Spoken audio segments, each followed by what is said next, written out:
Can you give me MLB Pipeline's top 10 prospects from 2015? Was this one of the years that Byron Buxton was number one? Byron Buxton was the number one prospect in baseball at this point. Yes, you're correct. Was Chris Bryant toward the top of this list too? Chris Bryant was number 2 on this list. How many other of those Cubs were on this list? Just one other Cub that was part of, say, that World Series core.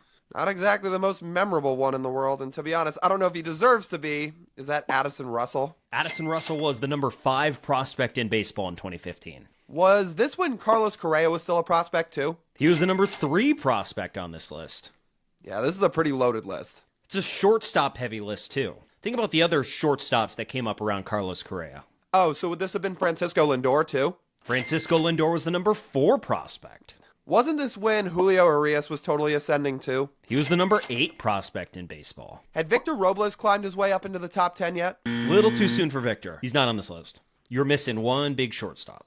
Was this Dansby Swanson? Not Dansby, no. Oh, was it Xander Bogaerts? Not Xander Bogaerts either, no. If you remember correctly, Xander made his debut 2 seasons before this. I was just trying to think of all the guys that got paid in that same free agency class, which is why I went with those two, but... You're along the right line of thinking. Shortstops that have gotten paid recently, but you are missing one. Recently paid shortstops. How recent? Last 2 years? Last 5 years? Yeah, it's the last 3 years. And it's, I believe, the highest paid of all of them. Oh, this is Corey Seager, isn't it? Corey Seager's number 7. Of the remaining players, 2 of them are pitchers, both right-handers, and then you have a first baseman. And all 3 of these guys are still in the league? Yeah, in some way, yes. One of these right-handers peaked more around the time when he debuted. The other one took a little bit to figure it out in the big leagues. Would this have been Jamison Tyone? Not Jamison Tyone, no. One of these pitchers debuted in the AL Central, the other debuted in the NL East. More specific thinking exercise. Who is a rookie or near-rookie pitcher who